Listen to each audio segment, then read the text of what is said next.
लोकसभा में विपक्ष का अविश्वास प्रस्ताव धराशायी हो गया। पीएम मोदी ने जब विपक्ष के नेताओं पर जवाबों के शब्द बाण दागे तो वो झेल नहीं पाए और सदन से वॉकआउट कर गए।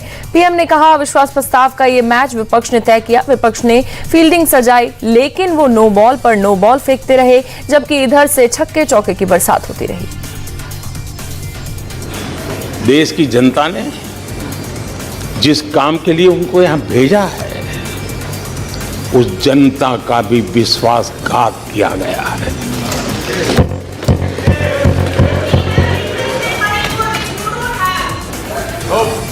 विपक्ष के कुछ दलों के लिए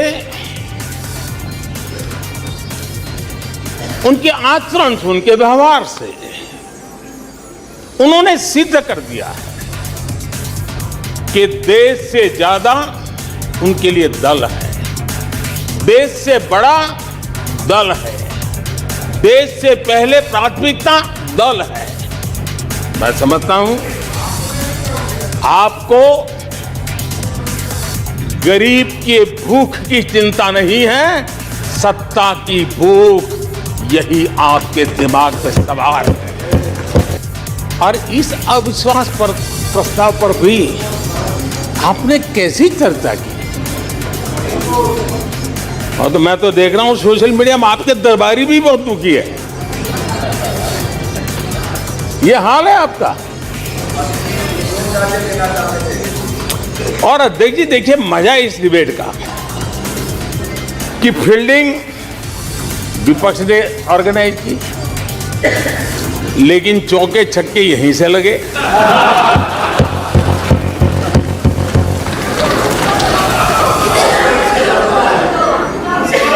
और विपक्ष नो कॉन्फिडेंस मोशन पे नो बॉल पर ही करता आगे चलता जा रहा है। इधर से सेंचुरी हो रही है, उधर से नो बॉल हो रहा है।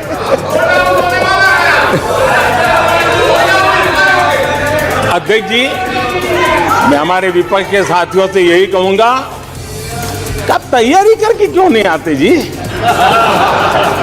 थोड़ी मेहनत कीजिए। और मैंने 5 साल दिया आपको मेहनत करने के लिए। 18 में कहा था कि 23 में आप आना, जरूर आना। 5 साल भी नहीं कर पाए आप। क्या हाल है आप लोगों का, क्या दारिद्र्य है।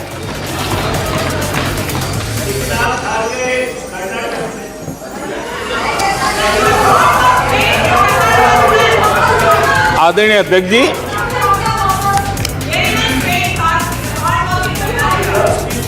विपक्ष के हमारे साथियों को दिखास की, छपास की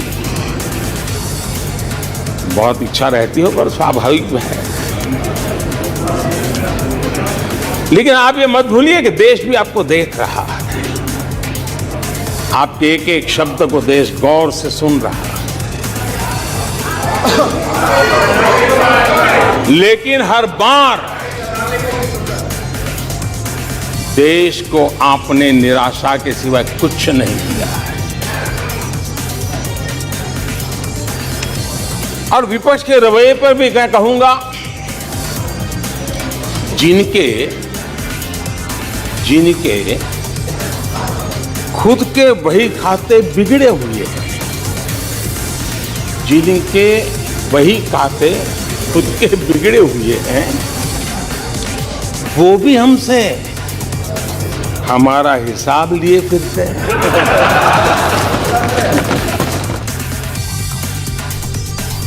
पीएम मोदी ने विपक्ष के गठबंधन पर जमकर हमला किया। विपक्ष के अलायंस इंडिया को घमंडिया अलायंस का नाम दिया और कहा कि विपक्ष ने भले ही यूपीए का क्रियाकर्म कर दिया हो, लेकिन पुरानी खटारा गाड़ी को इलेक्ट्रिक व्हीकल बताने से कुछ नहीं होगा। मैं आज इस मौके पर हमारे विपक्ष के साथियों के प्रति अपनी संवेदना भी व्यक्त करना चाहता हूं। कुछ ही दिन पहले बेंगलुरु में आपने मिलजुल कर करीब 1.5-2 दशक पुराने यूपीए का क्रियाकर्म किया है। उसका अंतिम संस्कार किया है। लोकतांत्रिक व्यवहार के मुताबिक मुझे तभी आपको सहानुभूति जरूर व्यक्त करनी चाहिए थी, संवेदना व्यक्त करनी चाहिए थी, लेकिन देरी में मेरा कसूर नहीं है। देरी में मेरा कसूर नहीं है, क्योंकि आप खुद ही एक और यूपीए का क्रियाकर्म कर रहे थे और दूसरी ओर जश्न भी मना रहे थे। और जश्न भी किस बात का? खंडहर पर नया प्लास्टर लगाने का। आप जश्न मना रहे थे खंडहर पर नया प्लास्टर लगाने का। आप जश्न मना रहे थे खेल मशीन पर नया पेंट लगाने का। दशकों पुरानी खटारा गाड़ी को इलेक्ट्रिक व्हीकल दिखाने के लिए आपने इतना बड़ा मजमा लगाया था। और मजेदार ये कि मजमा खत्म होने से पहले ही उसका क्रेडिट लेने के लिए आप में सिर फुटबॉल शुरू हो गई। मैं हैरान था कि एक गठबंधन लेकर आप जनता के बीच जाएंगे। मैं विपक्ष के साथियों को कहना चाहता हूं, आप जिसके पीछे चल रहे हो, आप जिसके पीछे चल रहे हो, उसको तो इस देश की जबान, इस देश की संस्कार की समझ ही नहीं बची है। जिन्हें सिर्फ नाम का सहारा है, उन्हीं के लिए कहा गया है, दूर युद्ध से भागते, दूर युद्ध से भागते, नाम रखा रणधीर। दूर युद्ध से भागते, नाम रखा रणधीर।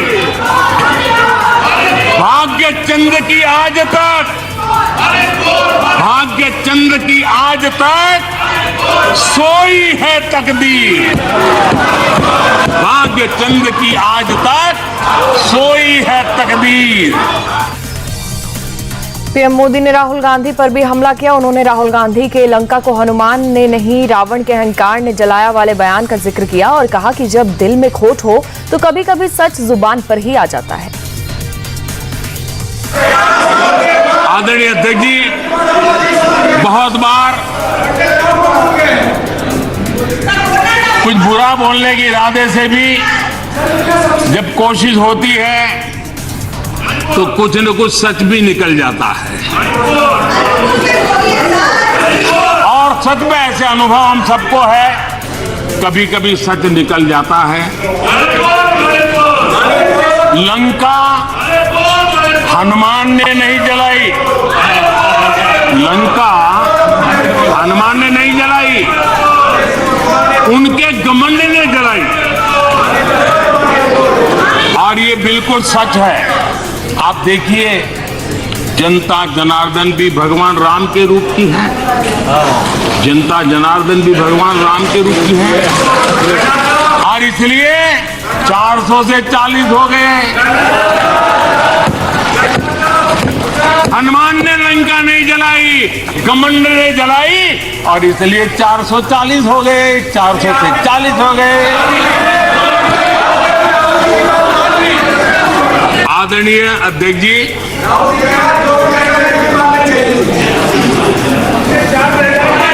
सच्चाई तो ये है, देश की जनता ने 2-2 बार 30 साल के बाद पूर्ण बहुमत की सरकार चुनी, लेकिन गरीब का बेटा यहां कैसे बैठा? आपको जो हक था आप अपनी पारिवारिक पीढ़ी मानते थे वो यहां कैसे बैठ गया, ये चुभन अभी भी आपको परेशान कर रही है, आपको सोने नहीं देती है और देश की जनता भी आपको सोने नहीं देगी, 2024 में भी सोने नहीं देगी। पीएम मोदी ने कांग्रेस को फिर एक टास्क दे दिया, कहा कि अब कांग्रेस को 2028 में फिर अविश्वास प्रस्ताव लाने की तैयारी करनी चाहिए, क्योंकि इस बार तो उन्होंने बहुत निराश किया। हम देश के लिए निकले हुए लोग हैं, हमने तो कभी जीवन में सोचा ही नहीं था कि कभी ऐसी जगह पर आकर के बैठने का सौभाग्य मिलेगा, लेकिन ये देश की जनता की कृपा है कि उसने हमें अवसर दिया है। तो मैं देश की जनता को विश्वास दिलाता हूं, शरीर का कण कण, समय का पल पल सिर्फ और सिर्फ देशवासियों के लिए, सिर्फ देशवासियों के लिए।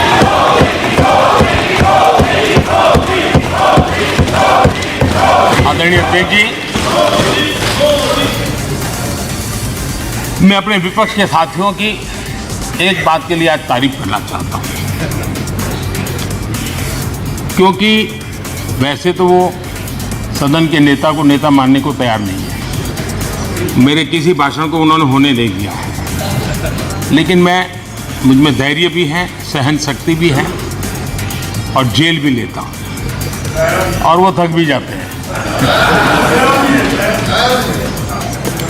लेकिन एक बात के लिए मैं तारीफ करता हूं, सदन के नेता के नाते मैंने 2018 में उनको काम दिया था कि 2023 में आप अविश्वास प्रस्ताव लेकर, और मेरी बात मानी उन्होंने।